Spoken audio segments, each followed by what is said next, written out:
안녕하세요. 책 읽어주는 편안한 엄마입니다. 오늘은 프랑스 작가 기드 모파상의 단편 중에 행복을 읽어드리려고 합니다. 우리들은 오랜 시간 동안 변함없이 사랑할 수 있을까? 혹은 행복을 어떻게 정의할 수 있을까? 와 같은 지고한 사랑이나 행복에 관해 오늘날에도 끊임없이 이야기하고 있죠. 이 주제는 바로 모파상의 소설의 주제이기도 합니다. 삶에 대한 열정을 가졌던 그는 자신의 글을 통해 우리의 인생이란 남들이 생각하는 것처럼 그렇게 행복한 것도 불행한 것도 아니다라고 이야기하고 있습니다. 저의 선택이 여러분의 편안한 시간에 조금나마 도움이 되어드렸다면 구독과 좋아요를 눌러주시기 바랍니다. 대교 베델스만 출판 최내경님 옮김 지은이 기드 모파상 행복 저녁나절 차를 마실 시간이었다. 그러나 아직 등불을 밝히기 전이었다. 별장은 바다가 내려다 보이는 곳에 있었다. 이미 사라진 태양은 지나가면서 황금가루를 문질러 놓아 하늘을 온통 불그레하게 만들었다. 그리고 지중해는 물결 하나, 떨림 하나 없이 미끈하며 석양을 받아 아직도 반짝이는데 마치 한없이 크고 잘 닦인 금속판 같았다. 멀리 오른쪽에는 톱니 모양의 산들이 석양이 남긴 창백한 주홍빛을 배경으로 검은 윤곽을 그려냈다. 사람들은 오늘도 사랑 이야기를 했다. 그 오랜 주제로 입씨름을 하며 이미 무수히 반복되었던 이야기를 되풀이하고 있었다. 황혼의 부드러운 우수가 사람들의 어조를 느릿하게 만들었으며 각자의 영혼의 측은한 마음이 감돌게 했다. 그리고 끊임없이 들려오는 사랑이라는 말이 어떤 때는 남자의 힘찬 음성에 어떤 때는 여인의 가벼운 음색에 실려와 작은 응접실을 가득 채우고 새처럼 이리저리 날아다니며 정령처럼 떠도는 것 같았다. 여러 해에 걸쳐 지속적으로 사랑할 수 있을까? 그것이 토론의 주제였다. 어떤 사람들은 그럴 수 있다고 주장하는 반면 다른 사람들은 그럴 수 없다고 했다. 경우를 구분하기도 하고 사랑의 유형을 나누기도 하며 여러 신뢰를 인용하기도 했다. 그러나 남녀를 불문하고 모두가 새삼 동요되고 감격한 듯 했다. 그들은 입술까지 올라왔으되 차마 털어놓을 수 없는 문득 돌출해 마음을 어지럽히는 추억들에 푹 빠져 있었다. 그러면서 두 사람 사이에 이루어지는 포근하고 신비스러운 동의에 대해 가장 진부하면서도 지고의 가치를 지니고 있는 사랑이란 것에 대해 깊은 감동과 열렬한 관심을 보이며 입씨름을 하고 있었다. 그런데 벼랑간 누군가가 먼 곳을 유심히 바라보며 소리쳤다. 저길 좀 봐요. 저게 뭐죠? 수평선 끝 바다 위로 회색 덩어리 하나가 불쑥 솟아 있었다. 거대하면서도 형체가 희미한 것이었다. 여인들이 모두 일어나 그것을 바라보았다. 하지만 한 번도 본 적이 없는 그 놀라운 물체가 무엇인지 도무지 알 수 없었다. 그때 어떤 이가 나섰다. 저것은 코르시카 섬입니다. 대기 조건이 아주 예외적일 때, 그때 한 해에 두세 번쯤 저렇게 저 섬이 보입니다. 대기의 투명도가 완벽해서 저 수증기로 만들어진 안개가 먼 곳을 가리지 못할 때 그렇게 되죠.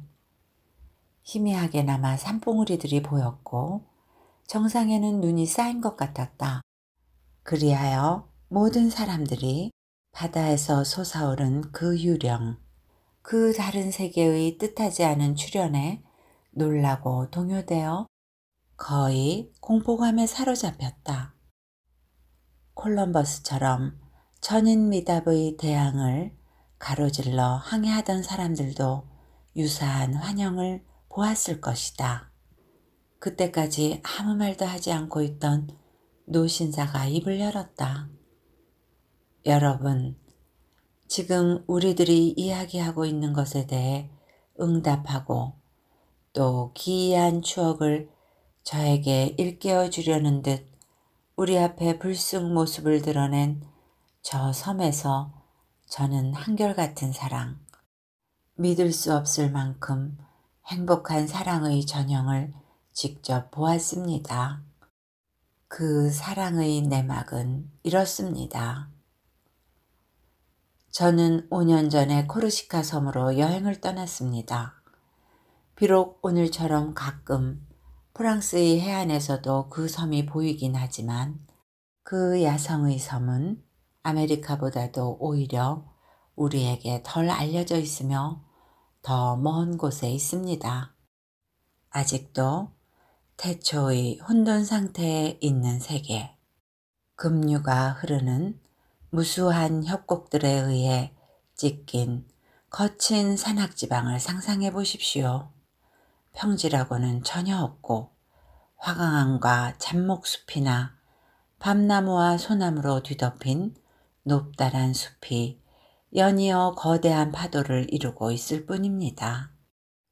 비록 산꼭대기에 바위무더기 같은 마을들이 가끔 눈에 띄기는 하지만 코르시카는 아직 경작인의 손길이 닿지 않아 황폐한 처녀지입니다. 농사도 어떤 산업도 공예품도 없는 곳입니다. 수공이 가해진 나무 토막 하나, 석수장이의 끈이 닿은 돌조각 하나 볼 수 없는 곳입니다.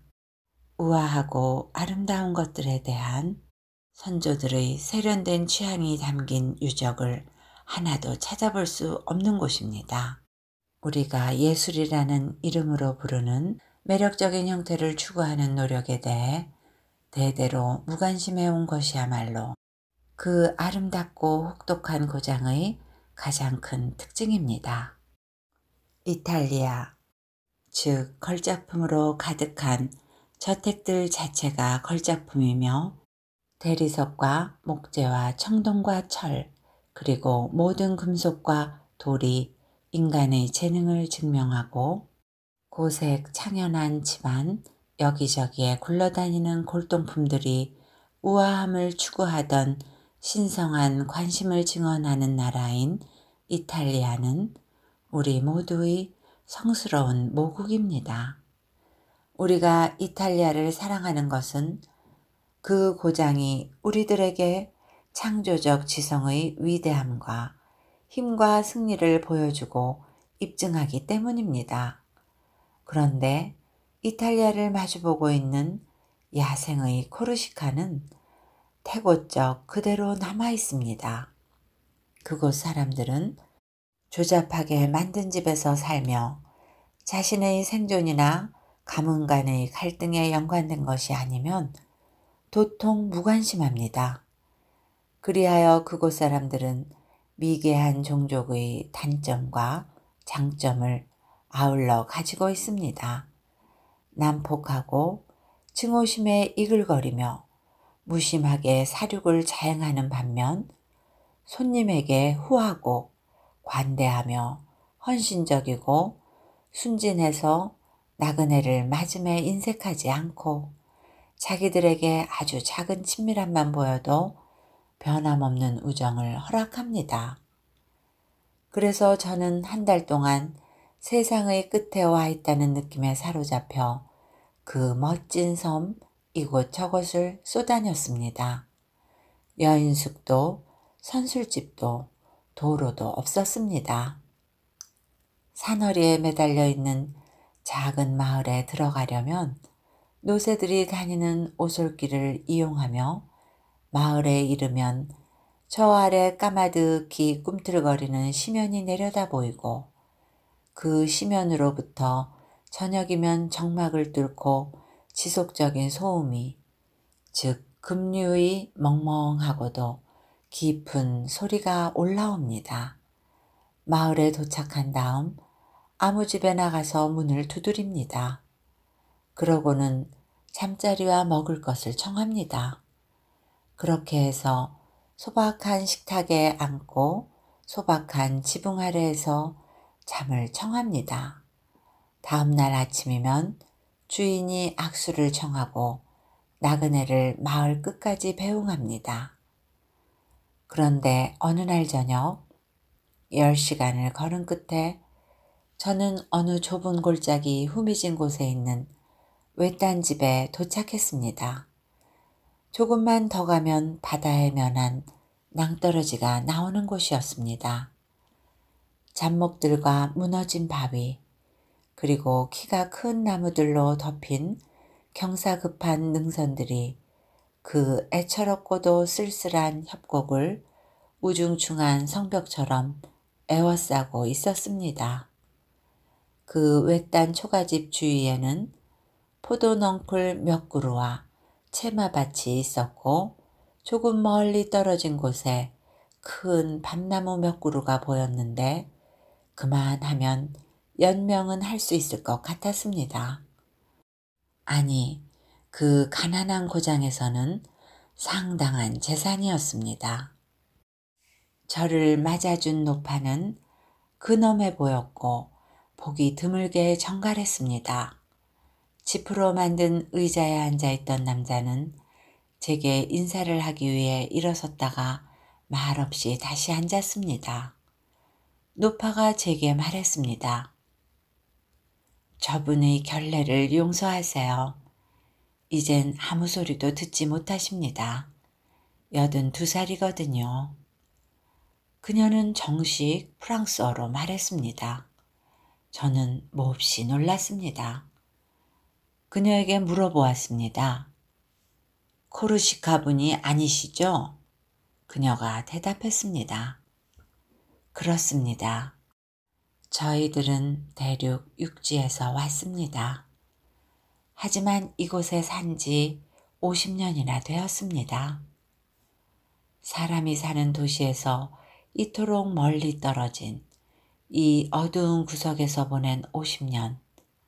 그것에 생각이 미친 순간 극도의 불안과 공포가 저를 사로잡았습니다. 얼마 후 늙은 목동 한 사람이 돌아왔습니다. 그리하여 식탁에 둘러앉았는데 음식은 단 한 가지였습니다. 감자와 비계, 양배추를 함께 넣고 끓인 걸쭉한 스프였습니다. 짧은 식사 시간이 끝난 후 저는 출입문 밖으로 나가서 앉았습니다. 음울한 풍경에 서려 있는 우수가 제 가슴을 조였고 구슬픈 저녁에 적막한 곳에서 가끔 나그네를 엄습하는 절망감이 저를 짓눌렀습니다. 그러한 순간에는 모든 생명과 온 우주가 곧 끝날 것 같아 보입니다. 또 삶의 끔찍한 참상과 절대적 고립, 일체의 허망함, 그리고 죽을 때까지의 헛된 꿈으로 스스로를 달래고 속이려 몸부림치는 심정의 처참한 고독 등을 문득 발견합니다. 노파가 제 곁으로 다가와 앉았습니다. 그리고 체념의 극에 이른 영혼 깊숙한 곳에서도 여전히 살아남은 호기심을 견디지 못한 듯 제게 물었습니다.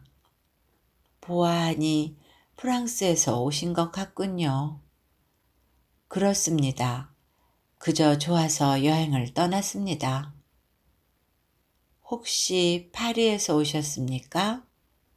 아닙니다. 낭시에서 왔습니다. 문득 엄청난 격정이 그녀를 뒤흔든 것 같았습니다. 제가 그 사실을 어떻게 알았는지, 아니 느끼게 되었는지는 저 자신도 모르겠습니다. 그녀가 천천히 말했습니다. 낭시에서 오셨다고요? 남자가 문간의 모습을 나타냈습니다. 귀먹은 사람들이 그렇듯이 무심한 표정이었습니다.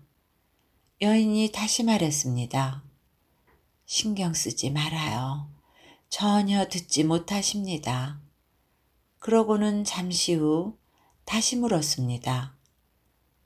그렇다면 낭시에 사는 사람들을 많이 아시겠군요. 물론이죠. 거의 다 압니다.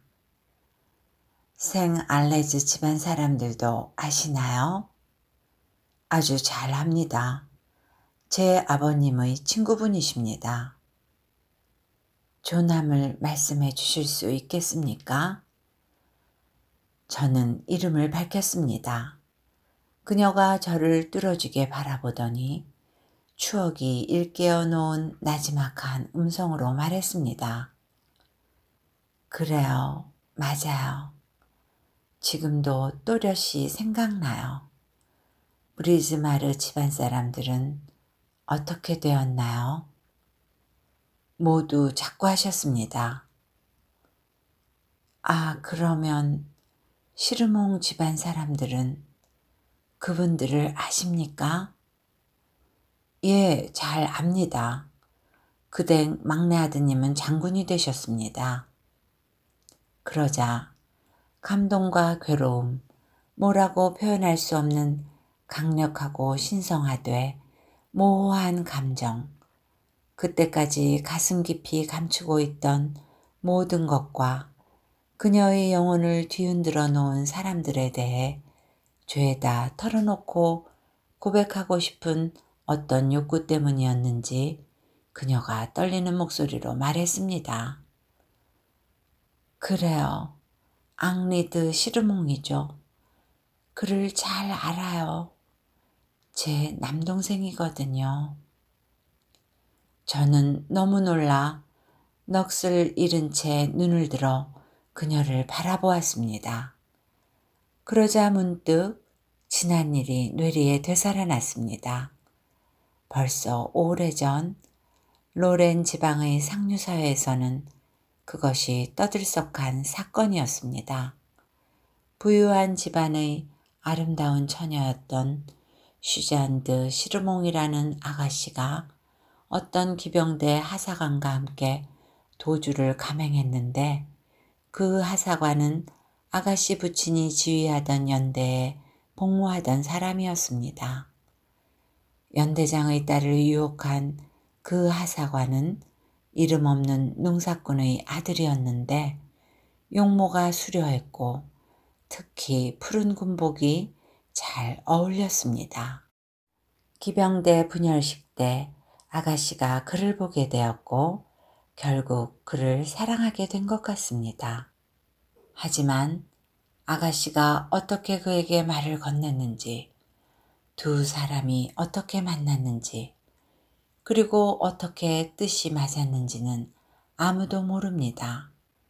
그녀가 어떻게 자기의 연정을 선뜻 그에게 전했는지, 그것 또한 지금까지 수수께끼로 남아 있습니다.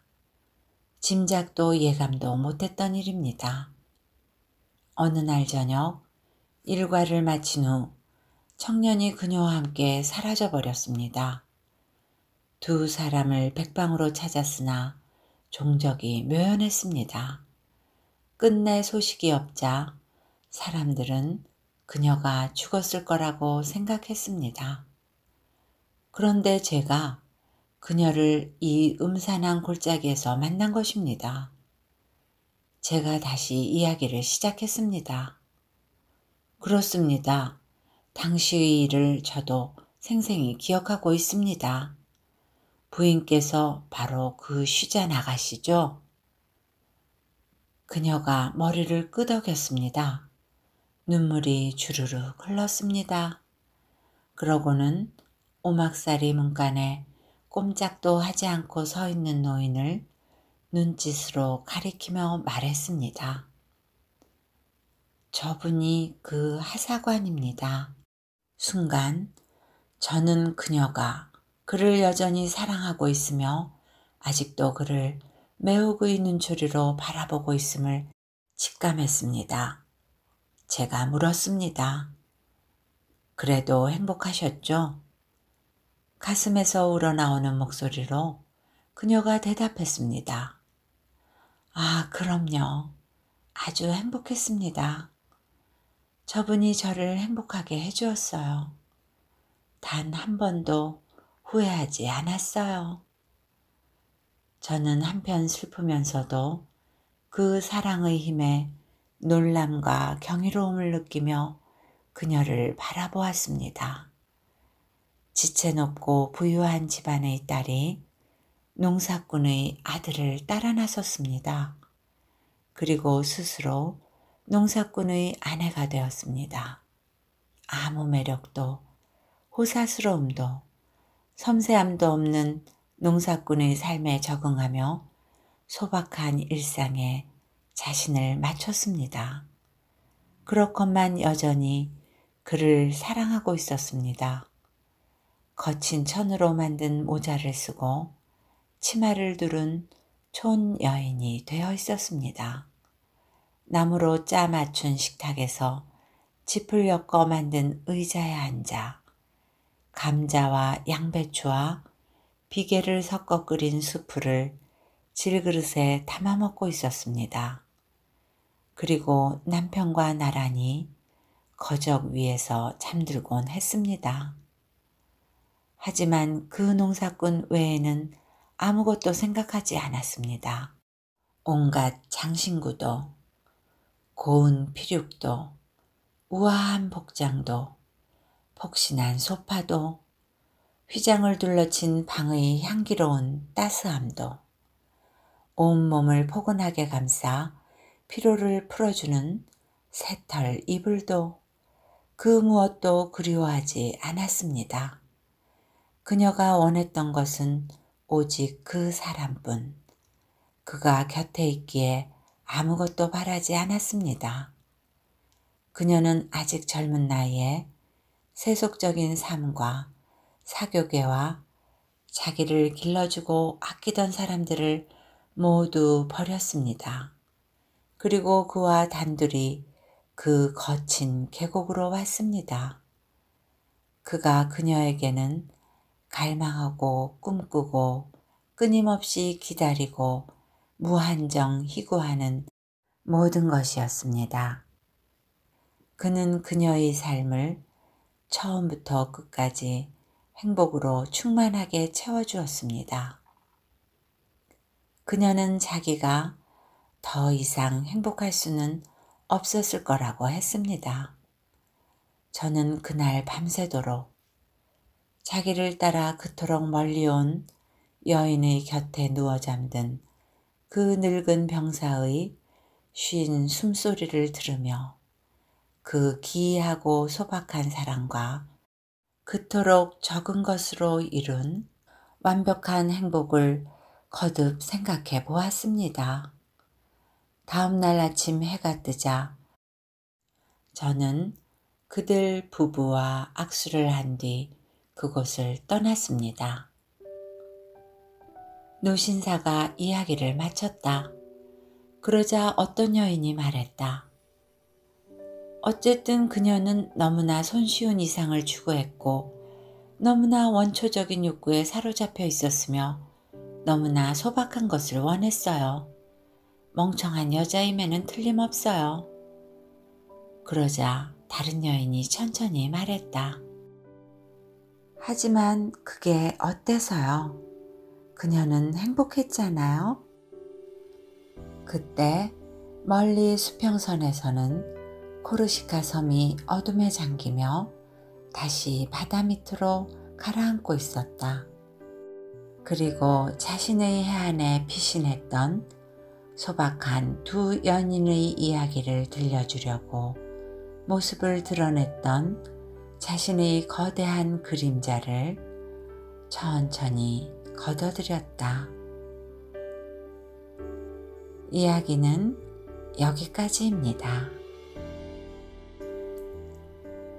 황혼역의 우수가 사람들의 어조를 느릿하게 만들 때 우리는 사랑이라는 주제에 대해 새삼 동요되어 이야기하며 마음을 어지럽히는 추억에 빠져들기도 합니다.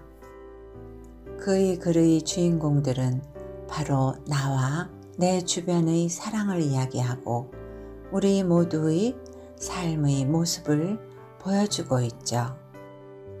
누구나 한 번쯤 겪었을 법한 이야기이기에 우리는 그의 소설에 더욱 공감하며 큰 감동을 받고 있는 건지도 모릅니다. 여러분, 편안한 시간이 되셨는지요? 오늘도 모두 행복하세요.